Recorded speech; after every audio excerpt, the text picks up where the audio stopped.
अभिनंदन करता हूँ। जिला शिक्षा एवं प्रशिक्षण संस्थान संत कबीर नगर पर दिनांक 28 जुलाई 2025 से 1 अगस्त 2025 तक एकीकृत शिक्षक प्रशिक्षण मॉड्यूल संपूर्ण पर आधारित 5 दिवसीय प्रशिक्षण गतिमान है। मैं दिनांक 31 जुलाई 2025 को संपन्न प्रशिक्षण के चौथे दिवस के संदर्भ में अपना प्रतिवेदन प्रस्तुत कर रहा हूं। चौथे दिवस का प्रारंभ प्रातः सरस्वती वंदना दया कर दान विद्या का हमें परमात्मा देना के साथ हुआ। प्रार्थना के बाद क्रमशः 2 प्रतिभागियों द्वारा पूर्व दिवस के प्रतिवेदन को प्रस्तुत किया गया। प्रथम सत्र, जिसका विषय अनुभवात्मक व परंपरागत शिक्षण था, की शुरुआत प्रवक्ता महोदय श्री मनीष मोहन श्रीवास्तव जी द्वारा किया गया। सर द्वारा स्क्रीन पर पृथ्वी और वृक्ष से संबंधित एक चित्र दिखाया गया व प्रतिभागियों से अपने अपने विचार रखने को कहा गया। इस गतिविधि द्वारा यह समझाया गया कि एक ही विषय पर बच्चों के भिन्न भिन्न विचार और मत हो सकते हैं और प्रथम दृष्टया शिक्षक को उन सभी विचारों का सम्मान करना चाहिए। सर द्वारा अनुभवात्मक शिक्षण व परंपरागत शिक्षण के बीच अंतर को भी स्पष्ट किया गया।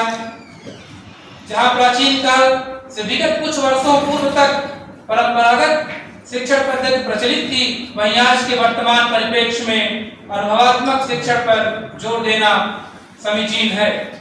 इस प्रक्रिया के द्वारा छात्रों को वास्तविक जीवन की गतिविधियों और अनुभवों के माध्यम से सीखने का अवसर मिलता है। इसके द्वारा बच्चों में प्रत्यक्ष अनुभव, सक्रिय चिंतन, सक्रिय भागीदारी, समस्या समाधान, व्यवहारिक ज्ञान आदि कौशलों का विकास होता है तथा उनको प्राप्त ज्ञान स्थायी होता है। सर द्वारा विभिन्न प्रकार के पुस्तकालय तथा पुस्तकालय के महत्व पर भी प्रकाश डाला गया। विभिन्न स्तर पर पुस्तकालय के प्रबंधन एवं संचालन के लिए भी प्रतिभागियों को प्रेरित किया गया। इसके उपरांत टी ब्रेक हुआ। टी ब्रेक के बाद दूसरा सत्र, जिसका विषय प्राथमिक कक्षाओं में गणित शिक्षण था, का संचालन प्रवक्ता महोदया साधना पटेल मैम जी द्वारा किया गया। मैम द्वारा चार्ट के माध्यम से अंकों की एक गतिविधि कराई गई, जिससे हम सब की जिज्ञासा सत्य के प्रति और बढ़ी।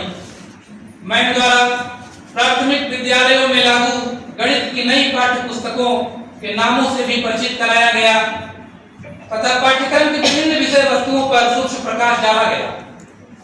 ELPS की अवधारणा पर जोर देते हुए मैम ने यह भी स्पष्ट किया कि यदि हम सबसे किसी कालक्रम में गणित विषय को पढ़ने में कोई चूक हुई हो तो आज हम सबको उसमें सुधार करने की आवश्यकता है।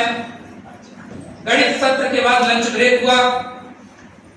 ब्रेक के बाद तीसरा सत्र, जिसका विषय स्वास्थ्य शिक्षा व योग था, का संचालन प्रवक्ता महोदय श्री संजय सर द्वारा किया गया। योग के स्लाइड में एक मुझे याद आ रहा है, लिखा था कि कर्मों की कुशलता ही योग है।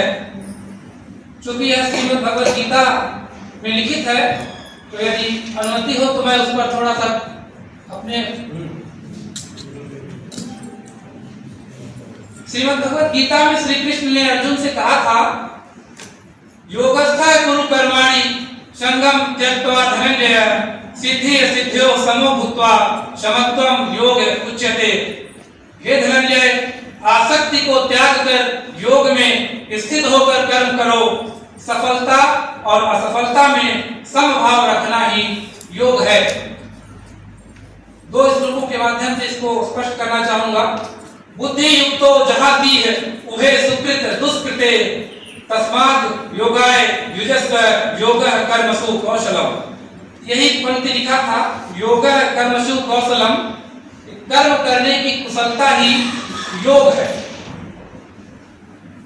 यहाँ पर थोड़ा सा मैं इसलिए स्पष्ट करना चाहूंगा क्योंकि जब मैं गीता का स्वाध्याय कई बार किया हूँ तो वहां पर कर्म शब्द का अर्थ जो है हमारे लौकिक कर्म मात्र से नहीं था, बल्कि कर्म में कुशल उस व्यक्ति को कहा जाएगा जो कर्म करते हुए कर्म बंधन से मुक्त हो। उसके लिए कहा गया है कि वह व्यक्ति कर्मों में कुशल है और वही योगी है। समबुद्धि युक्त पुरुष, समत्व को प्राप्त व्यक्ति पाप और पुण्य दोनों को इसी लोक में त्याग देता है, अर्थात उनसे मुक्त हो जाता है। इससे तू समत्व रूप योग में लग जा। यह समत्व रूप योग ही कर्मों में कुशलता है, अर्थात कर्म बंधन से छूटने का उपाय यह समत्व ही है। और समत्व रूपी योग कहता है कि सुख दुखे समय कृत्वा लाभा अलाभौ जया जयो। सुख दुख लाभ हानि जय और पराजय में जब समान भाव हो जाए तब मानना चाहिए कि वह व्यक्ति योग को प्राप्त योगी है। सब द्वारा शारीरिक स्वास्थ्य के लाभ विभिन्न योगासन व अष्टांग योग पर भी विशेष बल दिया गया।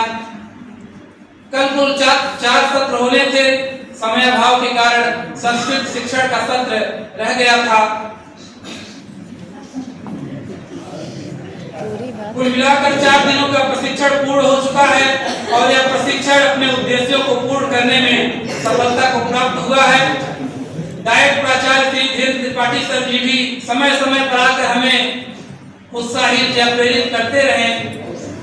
और सर की एक बात हम सबको यदि ध्यान दें तो बहुत उचित था कि हम कोई काम कर रहे हैं तो 4 लोग क्या कहेंगे इस बात को हम छोड़ दें, उस पर ध्यान न दें।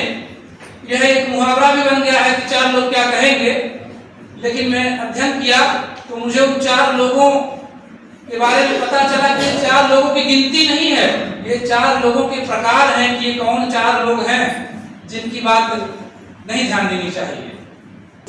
दास जी लिखे हैं कि बातुल भूत विवश मतवारे 3 पहले बातुल भूत विवश मतवारे ते नहीं बोले ही वचन विचारे जिन कृत, चौथा कौन है, जिन कृत महामोह मद पाना दिन कर कहा कर ही नहीं काना। ये 4 लोग हैं जिनके कई बातों को ध्यान नहीं देना चाहिए। ये चूंकि प्राचार्य सर ने हम लोगों को कहा इसलिए मैं दोहरा रहा हूँ। पहला बातुल, जो बहुत ही बातूनी हो, हर विषय में जिसने पीएचडी कर रखी है, जैसे हमारे प्रवक्तागण महोदय एक विषय में पीएचडी किए हैं और इनसे यदि पूछा जाए तो अपने विषय का ज्ञान देंगे, दूसरे विषय का पूछा जाए तो कहेंगे हमारे साथी इस पर अपने विचार रखेंगे, मेरा इसमें। लेकिन बातुल जो है हर विषय के ज्ञाता होते हैं, उनकी बातों का ध्यान नहीं देना है। बातुल भूत विवश, जो भूत के प्रभाव में हो विवश। और मतवारे, मतवारे मतलब जो नशे में जो लोग हैं खासकर, उनकी बातों का ध्यान हमें शाम के बाद नहीं देना है।